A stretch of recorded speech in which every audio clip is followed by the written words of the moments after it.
então iniciando este lindo trabalho que a Casa de Caridade nos oferta, que José de Mococa nos proporciona, para que aqui como irmãos estejamos vivendo essa linda oportunidade de crescimento. E como crescemos? Através do amor, através da união, através da caridade. E como fazer? Unindo-nos a nós mesmos em um único pensamento. O pensamento que deve ser levado a Jesus. Então estaremos tendo a possibilidade de nos fazermos melhores do que ontem e começarmos a mudar no dia de hoje, no agora. Não esperarmos para depois, porque a gente tem essa mania de postergar tudo, né? Vamos fazer para amanhã, amanhã eu vou para a casa espírita, amanhã eu melhoro, amanhã eu faço, amanhã eu vou fazer o curso, amanhã eu vou fazer isso, amanhã eu vou fazer aquilo. Então vamos fazer o hoje, agora, já vamos fazer nesse exato momento, para não deixarmos para amanhã, pois depois, né, quem leu o filme Mensagem, foi lá assistir o filme Mensageiro, sabe isso. Depois, chegando para amanhã, chega amanhã, nem sempre amanhã estaremos na terra, né? E aí estaremos realmente arrependidos pelo que não fizemos, né? Ou melhor, estaremos arrependidos pelo que fizemos, pois o que fizemos estará nos trazendo grandes prejuízos do lado de lá, sim? Então vamos desenvolvendo com muito amor, sabendo que a espiritualidade vai estar sempre nos ajudando para o melhor. A gente está tendo uma noite abençoada, pois todas as noites na Casa Espírita José de Mococa é abençoada. É de amor, é de carinho, é de luz, é de envolvimento. Não tem um momento que a gente não vem para casa, né? Para sermos melhores aqui nós mesmos, que nós estejamos saindo um pouquinho melhor. Cada dia um pouquinho. Nesse pouquinho chegaremos muito lá para frente, se Deus quiser. Deus quer, só depende de nós. É isso aí. Hoje quem vai fazer a palestra vai ser a nossa irmã Sandra. Ela vai falar hoje sobre o livro Ave Cristo. Boa palestra, um excelente livro. Olá, gente, muito boa noite a todos. Boa noite. Boa noite. Sejamos todos nós muito bem-vindos a esse tempo de paz, amor e vida. Sejamos todos nós muito bem-vindos, nós que aqui nos encontramos presencialmente, e as pessoas que vão nos acompanhar por meio das redes sociais. Sejam muito bem-vindos. Nós somos a Instituição Beneficente José de Mococa. Estamos no mês de fevereiro do ano de 2024. Estamos localizados na zona sul de São Paulo. Então, se você é de São Paulo, nas nossas redes sociais tem os nossos contatos. Venha nos conhecer, vai ser muito bem-vindo. Se estiver fora de São Paulo, porventura mesmo em São Paulo não consiga vir, nos conheça por meio das nossas redes sociais, que certamente vai ser um encontro muito produtivo a todos nós. Na noite de hoje, eu gostaria de compartilhar um dedinho de uma literatura magnífica que se chama Ave Cristo. Ave Cristo é um dos livros que foi trazido pelas mãos divinas e abençoadas de Chico Xavier.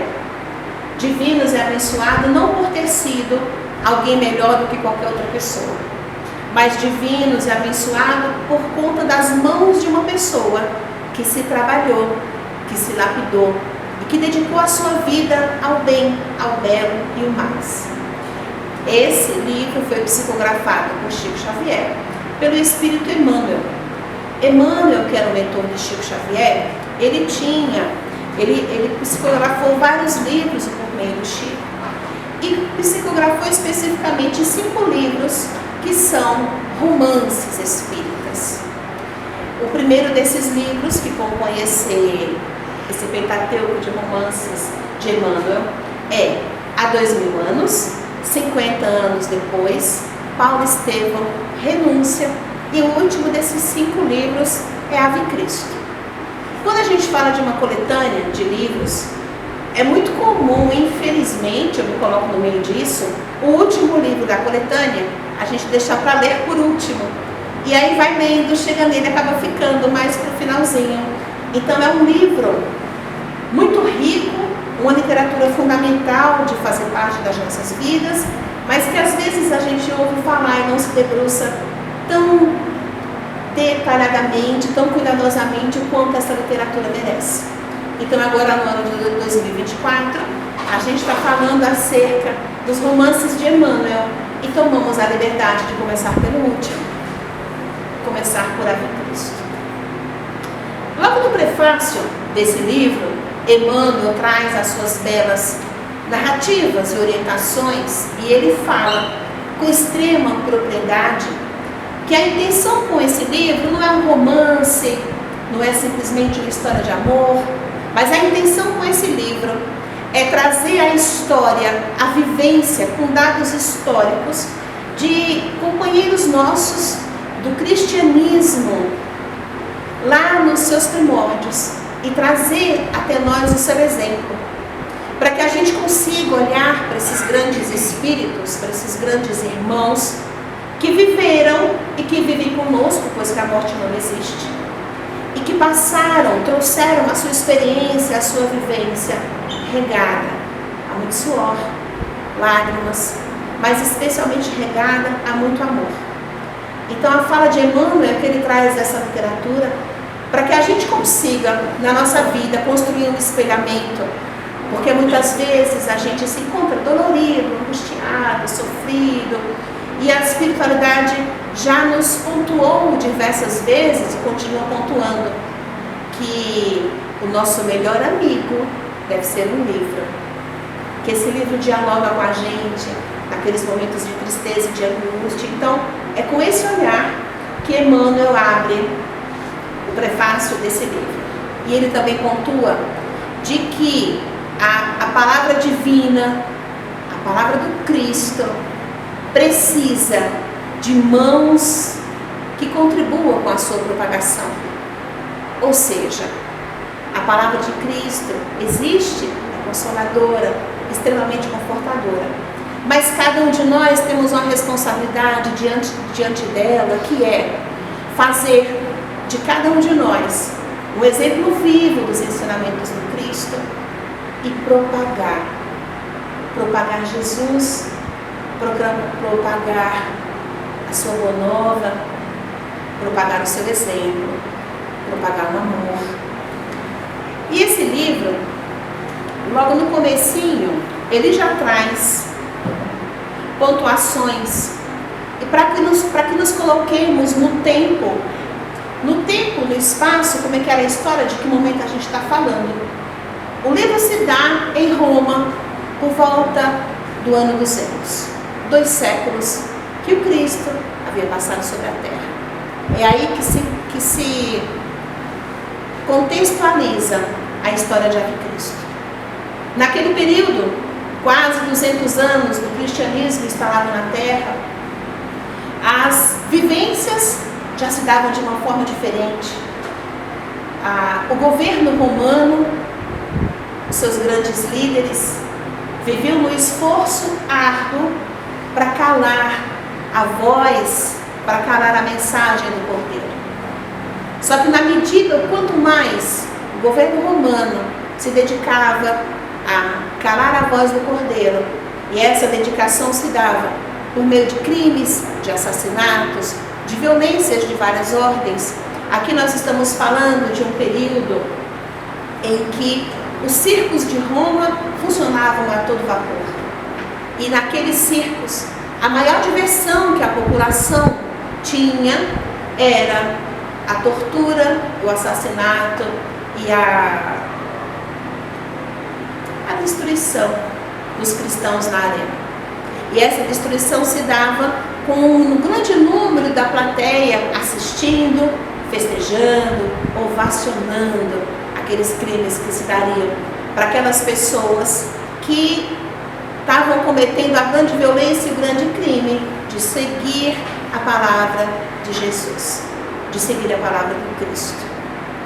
Por conta disso, centenas, verdadeiros exércitos, a literatura mostra, de cristãos eram assassinados nos circos, eram assassinados nas arenas, seja pelas garras das feras, seja pelas lanças, seja queimados, porque as festividades elas se davam normalmente à noite, como era escuro, para iluminar, eles faziam fogueiras com os cristãos, e assim se dava.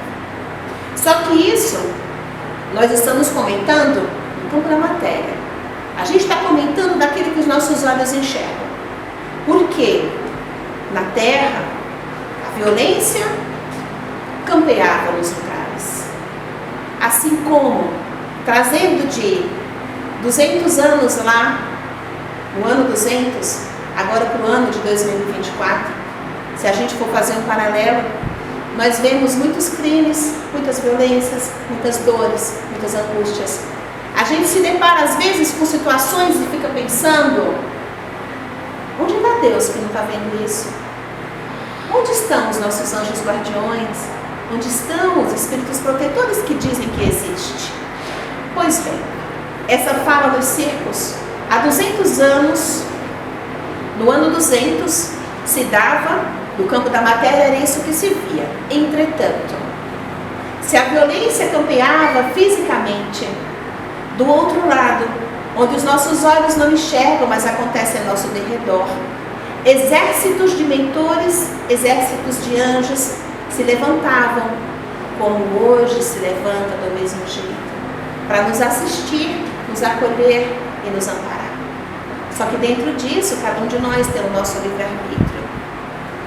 Então, e naquele período, algo de muito interessante que se dava é que na Terra, encarnado se dava isso, mas no campo espiritual, a movimentação e os trabalhos dos mentores se davam com culminâncias extremas e inimagináveis para nós que aqui convivemos.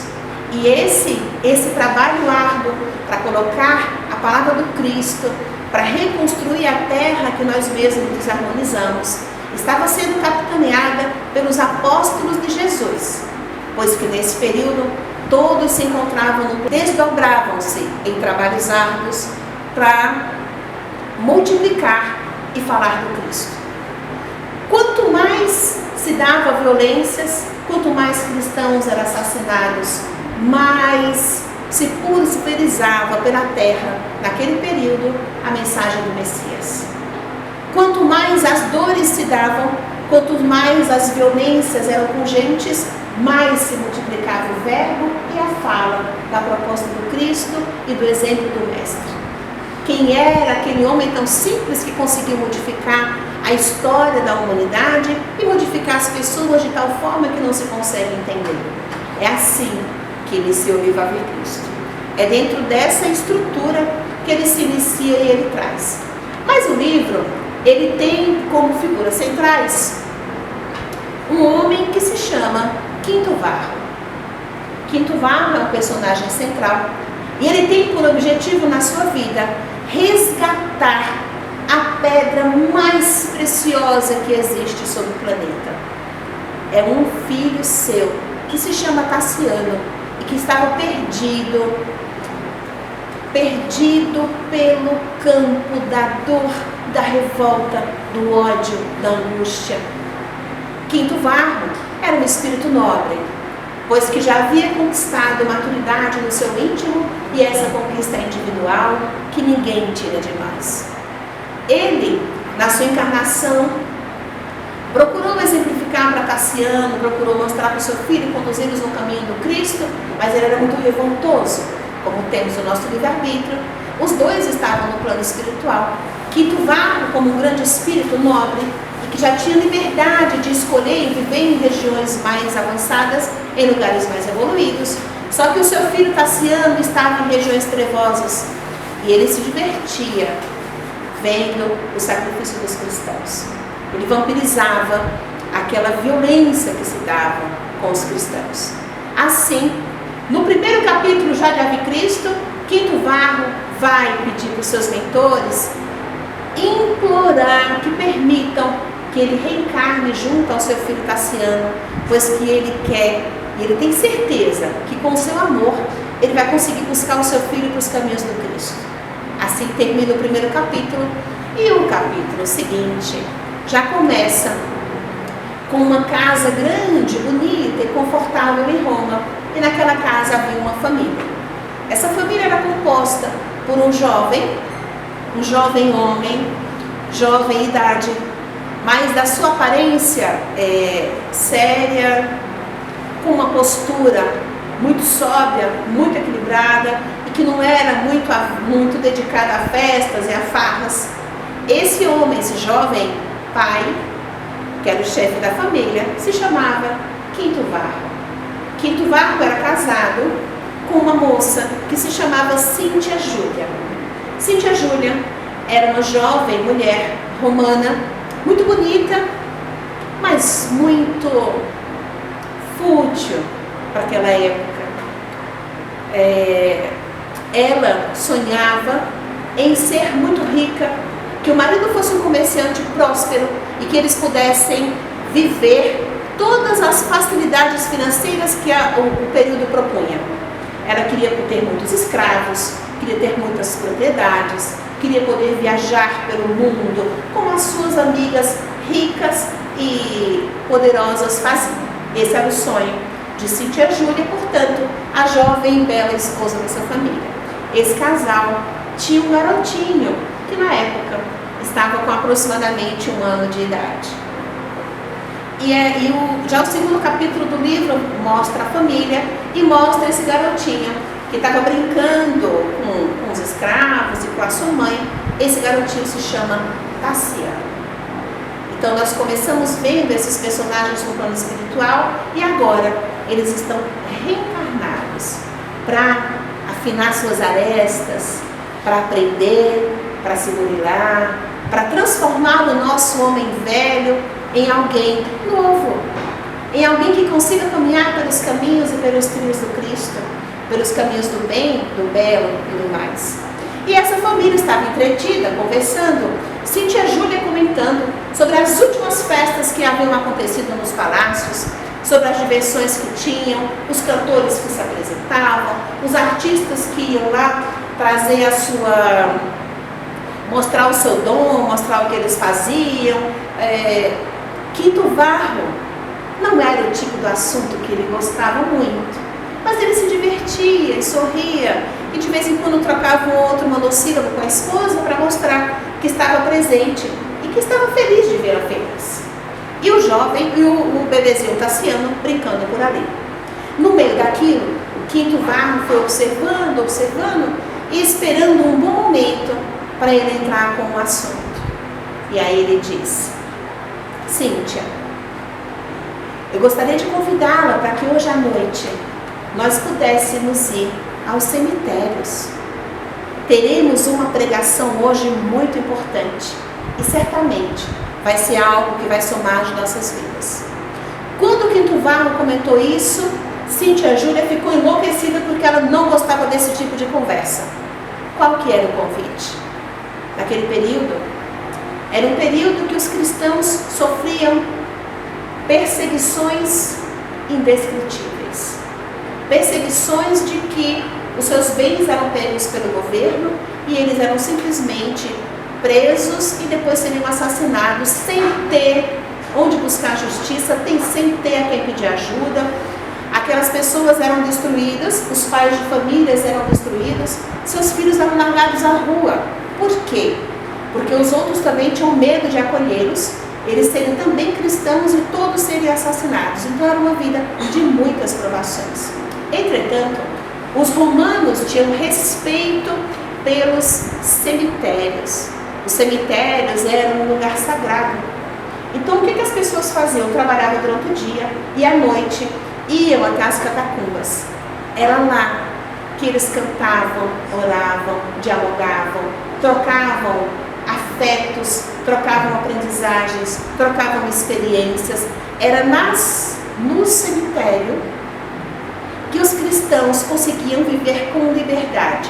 E naquela noite especificamente, um irmão que já era um senhor e que tinha uma eloquência magnífica, ele iria fazer a pregação da noite. E Quinto Varro estava muito animado para aquela pregação e gostaria que a esposa dele fosse. Acontece que Cíntia Júlia, ela estava muito mais preocupada em que o marido se desenvolvesse profissionalmente e ganhasse dinheiro, porque eles eram pobres. Eles viviam numa casa bonita, confortável. Por quê? Porque ela tem um primo que se chama Opílio, e esse primo, por caridade, deixou que eles morassem naquela que era uma das suas dezenas de propriedades. E o marido dela, Quinto Varro, era funcionário de confiança desse Opílio. Quinto Varro trabalhava dia e noite para esse Opílio. E aí a conversa estava se dando, Quinto Varro silenciou, porque a esposa ficou muito nervosa, começou a gritar, pegou o filho e saiu para o quarto porque não admitia aquela conversa. Como que ela, uma dama, iria se enfiar no meio de um cemitério, no meio de pobres e sair fugindo? Como é que você me faz uma proposta dessa? Ela dizia para o marido. Não tem o menor sentido. Ela pegou, o filho, foi para o quarto. E Quinto Varro falou, bom, vou deixar ela aí e eu vou, porque essa pregação vai ser magnífica. Todos os lugares em que esse irmão está com o seu verbo são sempre encontros muito ricos. Assim ele foi. Ele foi no caminho, encontrou com outros amigos, foram encontrar esse ancião que iria com eles, mas ele teve um outro compromisso, porque um amigo deles, muito próximo, tinha 2 filhos adultos, e esse filho havia sido pisoteado pelas patas do cavalo de 2 soldados romanos. E feito isso, o pai estava do lado, viu os filhos serem assassinados. Não tinha onde pedir justiça, não tinha quem recorrer, não tinha nada. Os amigos cristãos, dentre eles Quinto Varro, juntou-se a ele para juntar os despojos do filho, e o pai, chorando profundamente aquele momento, pôs-se de joelho e fez uma prece, e dizendo, Jesus, eu tenho certeza que esse momento é um momento divino, porque os meus filhos estão indo para o teu reino e vão te servir. O nosso trabalho e a nossa vida é servir ao Cristo. Quinto Varro observou aquela cena, dilacerante, desesperadora, mas ao mesmo tempo, a demonstração de fé daquele irmão era algo impagável. Então, por conta daquilo, foram dar assistência para ele e as pregações não se dariam naquela noite. Ficou para a noite seguinte. Conversaram um pouco, se auxiliaram e ele voltou para sua casa. Voltou mais cedo. Chegando na sua casa, ele percebeu que havia alguma movimentação diferente, porque o seu quarto, que era o quarto dele com a Cíntia Júlia, tinha uma movimentação.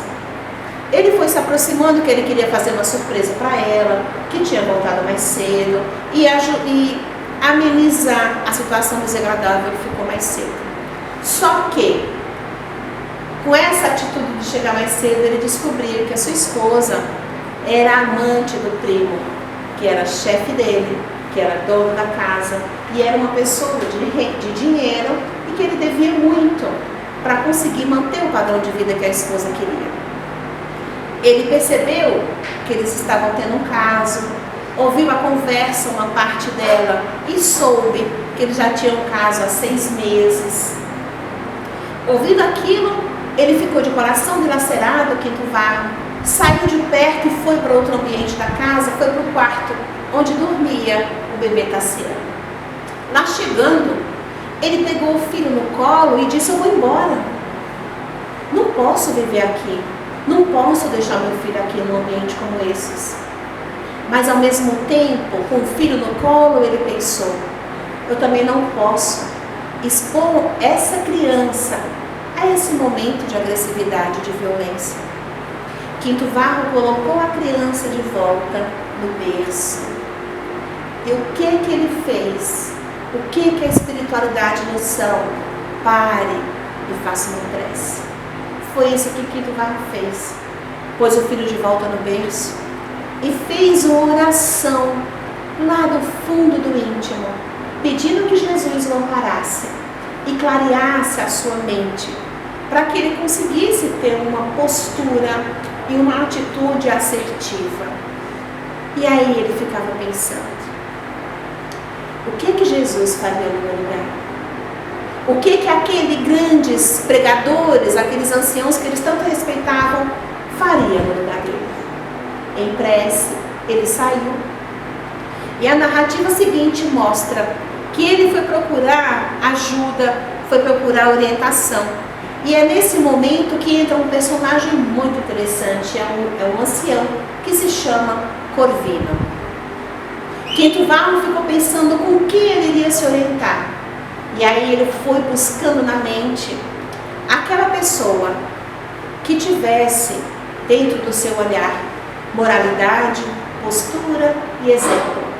Ele lembrou do Corvino, foi até ele, e lá chegando, Corvino ainda não se encontrava porque tinha ido socorrer uma pessoa, mas ele foi recebido por um outro ancião que teve a sensibilidade de ver que ele estava absolutamente angustiado e sofrido. Aquele ancião colocou ele para dentro de casa, ofereceu um caldo e, como não era com ele que ele ia conversar, ele sentou do lado de Quinto Varro, pegou várias escrituras sagradas e foi lendo, foi falando das passagens do Cristo, e aquilo foi acalmando o coração dele. Logo em seguida, Corvino chegou. Quando chegou, eles sentaram. Corvino, percebendo que ele não estava bem, que ele estava muito angustiado, fizeram uma prece, fizeram mais leituras das escrituras sagradas. Aí sim, sentaram-se para que Quinto Varro conseguisse dizer por que ele estava ali, porque ele estava naquela situação. E assim, ele foi falando de si, entre choros, soluços, angústias, foi contando o que se passava. Em meio a isso, o ancião Corvino pergunta para ele: Quinto Varro, você se tornou cristão para servir Jesus? Ou você está esperando que seja Jesus que te sirva? Ele diz: tudo que eu quero na minha vida é seguir os exemplos do Cristo e ser um cristão de verdade.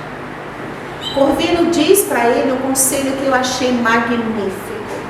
A primeira atitude que você precisa ter é perdoar a sua esposa.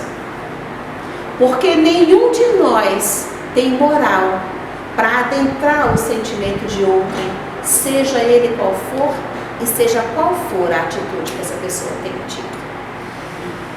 Quinto Varro, ouvindo isso, apenas chorava e ele dizia: mas ela vai ficar impune com o que me fez? Como é que eu devo fazer? A lei na nossa época diz que não deve ficar em silêncio. Como que eu devo proceder?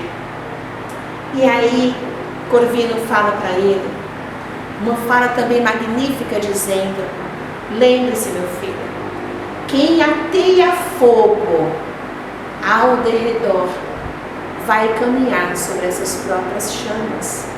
Ao invés de raiva, ódio, rancor, nós temos que ter misericórdia, porque esses irmãos que constroem essa fogueira são eles mesmos que hão de caminhar sobre ela.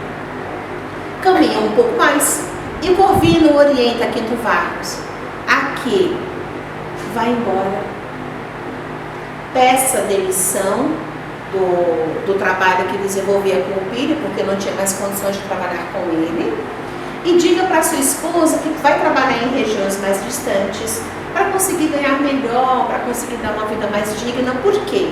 Na história, ele ouviu eles conversando e eles tramavam para que ele fosse embora, para que fosse para regiões longe. Então, o que ele fez? Prepare-se, deixe tudo e vá. É a atitude mais assertiva. Ele perguntava do filho, porque imaginem, ele reencarnou para conduzir o filho. E agora, o filho com apenas 1 ano, ele teria que se afastar dele. Isso era que mais dilacerava o seu coração. Corvino disse o seguinte: a sua esposa teve essa atitude para com você, mas eu sou capaz de imaginar que ela agiu assim com você, mas que como mãe, ela é uma mãe exemplar. Quinto Varro disse: isso é verdade. Ele disse: então, meu filho, saia de perto, deixe que eles vivam a sua vida, se restabeleça, cuide dos filhos dos outros que você encontrar pelo caminho e confie em Jesus, que vocês hão de se reencontrar em outra perspectiva e que você vai ter a chance de cuidar do seu filho e cuidar também da sua família, pois que Cíntia Júlia há de continuar sendo da sua família. Assim, com o coração dilacerando, Quinto Varro abriu mão daquilo que era de mais precioso na sua vida e seguiu. Aqui eu quero abrir uma aspas para médium ímpar Ivone do Amaral Pereira, que no plano espiritual ela fala para Humberto de Campos quando ele diz para ela para dar um conselho. Apenas um. E ela responde, perfeito, porque eu só preciso de um.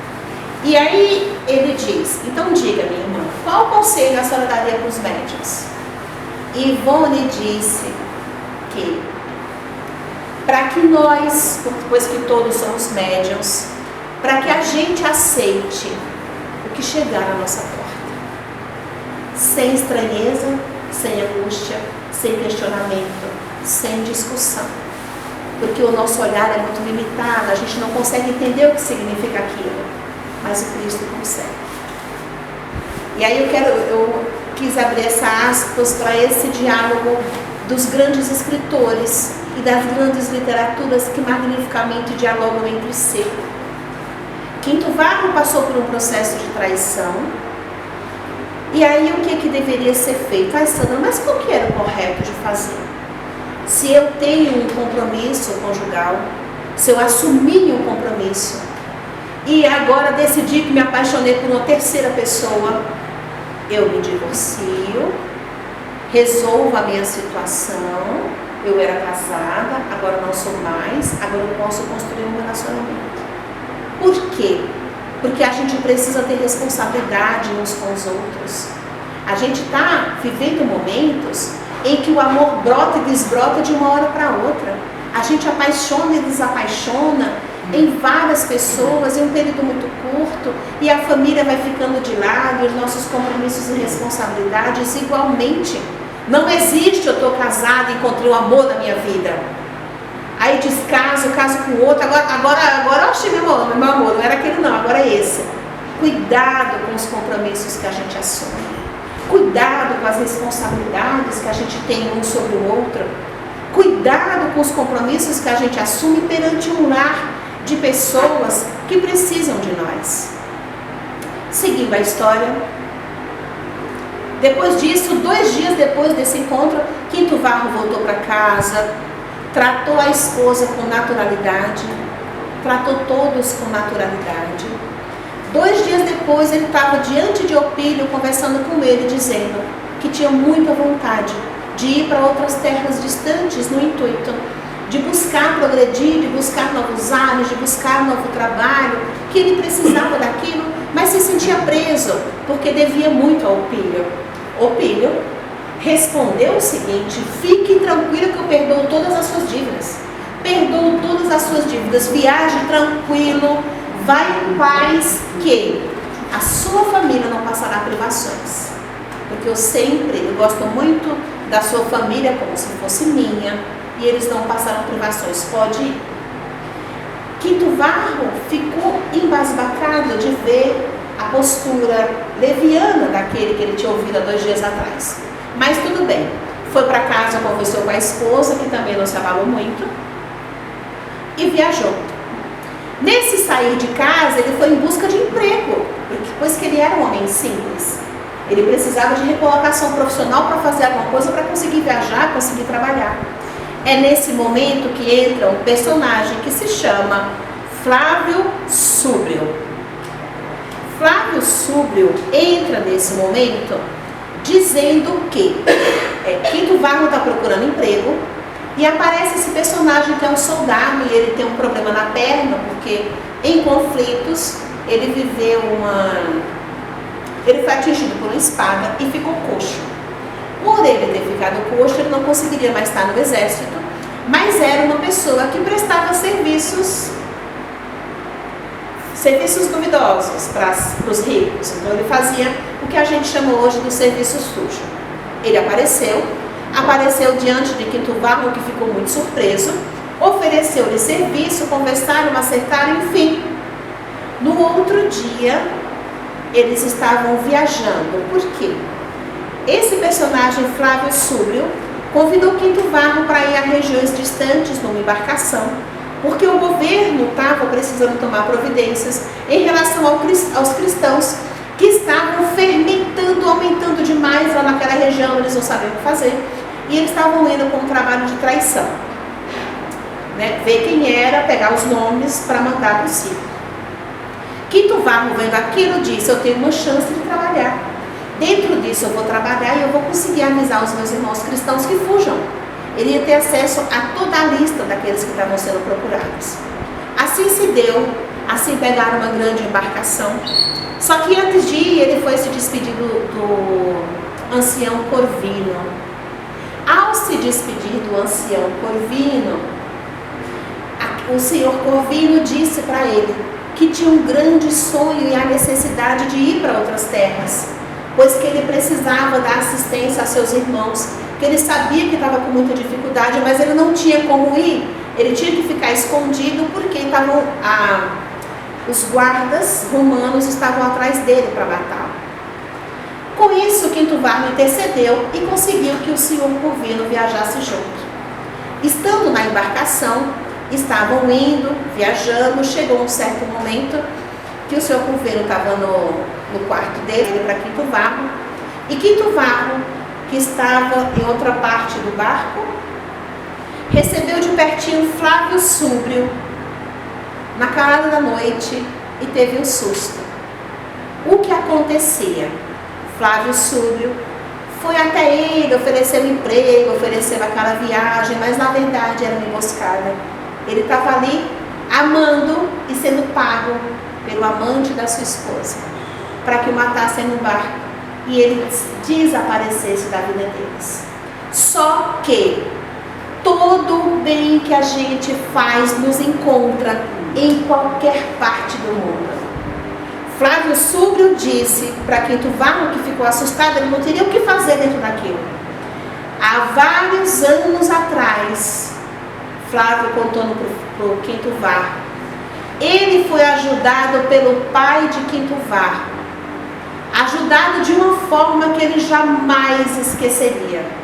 E agora ele tinha a chance de poupar a vida de Quinto Varro e se reconciliar com a dívida antiga do pai dele. Com isso, alguém precisava morrer. Alguém precisava ocupar o lugar dele. Quando ele ouviu aquilo, ele quis correr para o quarto onde eles estavam hospedados. Por quê? Ele passou a saber que o Corvino, aquele senhor, seria assassinado no lugar dele. Alguém precisava morrer. A partir desse momento, de muita dor, de muita angústia, de preces magníficas, eu gostaria muito de falar para vocês, mas o tempo não permite. Nesse momento, morre o personagem Quinto Varro e entra Corvino. Aquele que era o traidor, Flávio Súbrio, diz para ele: você vai deixar o barco, você vai vestir as roupas desse ancião.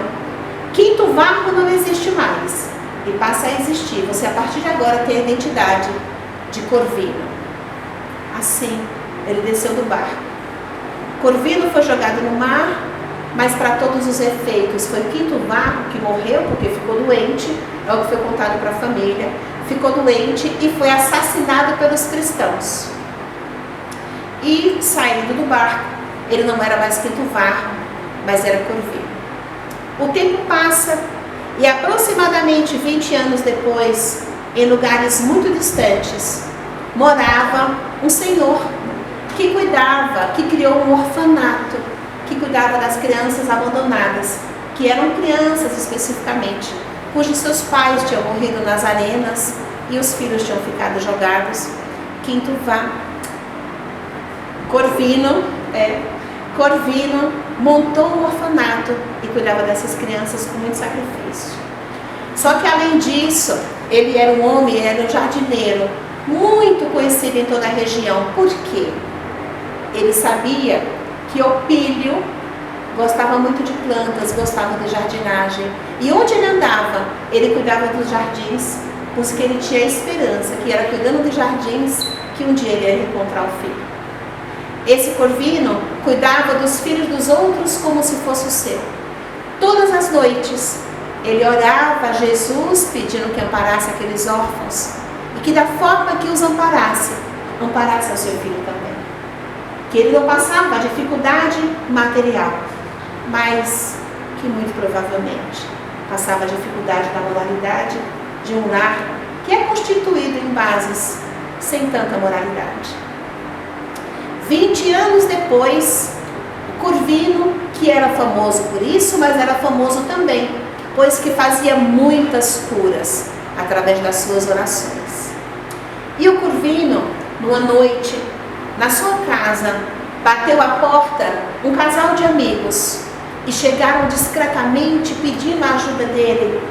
Precisavam que ele fosse até aquele castelo, porque o jovem Tassiano, que vivia em terras muito distantes, havia chegado lá e estava muito doente.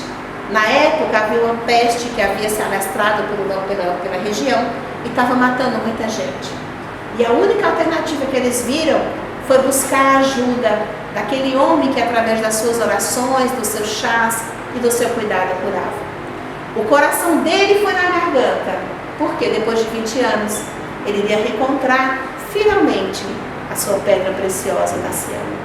Assim, ele foi até lá, aquele castelo, ficou do lado de Tassiano, sem que ninguém desconfiasse do seu laço. Depois de vários dias no leito dele, o tempo todo, ele viu ele voltar à vida, viu ele se revigorar. Naquele momento, nasceu uma grande simpatia entre os dois. Do pai já era um grande amor, do filho era uma grande simpatia. Eles tinham um respeito muito grande um pelo outro e passeavam pelas ruas apreciando os jardins, que Tassiano amava os jardins, e sabendo que era Corvino que cuidava, o laço entre eles ficou ainda mais próximo. O tempo foi passando, eles conversavam sobre várias coisas, sobre literatura, sobre o universo, sobre várias áreas do conhecimento. Por quê? Quinto Varro tinha a memória muito acesa das passagens evangélicas e das vivências que teve nos planos maiores da vida, quando estava no plano espiritual, antes dessa reencarnação. Eles conviveram juntos por muito tempo, até que em um determinado momento, Corvino convida ele a que conheça o seu orfanato e veja as crianças. Tassiano se sensibiliza com aquilo, mas em meio àquela situação toda, um dos meninos, que se chama Silvano, pede para recitar uma poesia. E ao recitar a poesia, ele deixa transparecer, verbaliza que ali são todos cristãos. Tassiano, apaixonado por aquele homem de uma forma que ele não conseguia entender, mas ainda era aquele personagem duro, mandou soltar os cães para que matasse as crianças, inclusive o Corvino. Esse menino de 5 anos, Silvano, foi assassinado no meio de todo mundo. Depois disso, a vida de Corvino se transformou num martírio extremamente doloroso. E a exemplo do que a gente viu para quem leu o livro Renúncia, em que Alcione é assassinada a mando daquela que ela reencarnou para socorrer, assim acontece em Ave Cristo. Depois de muito sofrimento, de muito martírio, a tal ponto que existia uma lei de que quando alguém fosse ser assassinado pela espada, ele poderia receber 3 lances de espada. Se não morresse, não era para continuar, era para deixar a pessoa que ela ia morrer sozinha. E assim, Quinto Varro retorna à pátria espiritual, ao lado do seu filho Tassiano, no seu leito, pois que no meio de tudo isso, aquele Flávio Súbrio, que tinha sido traidor, reencontra Quinto Varro e descobre que aquele senhor tão famoso na região, que se chamava Corvino, era aquele Quinto Varro do ontem. Ao ver o seu exemplo de amor, dedicação e benevolência, aquele que até então era traidor, aquele que até então teve uma vida não tão idônea, se converte ao Cristo. Porque ele diz, vendo algo dessa forma, eu tenho que acreditar nesse homem. E aí, ele começa a se dedicar, pega todos os seus bens e doa para a obra de Quinto Varro, que naquele momento estava desencarnado. Vou precisar parar por aqui. Eu ficaria 2 horas tranquila. Ave Cristo é dividida em 2 partes. Essa é a primeira parte, que termina com o retorno de Quinto Varro ao plano espiritual. Mas a segunda parte vai entrar com um personagem que se chama Quinto Céus. A gente vai continuar no nosso próximo encontro. A gente vai falar sobre Quinto Céus, uma história de amor, de beleza, de benevolência e de cristianismo na sua mais essência, vivência. Eu agradeço a todos por terem me ouvido. Uma boa noite e uma boa reunião a todos nós.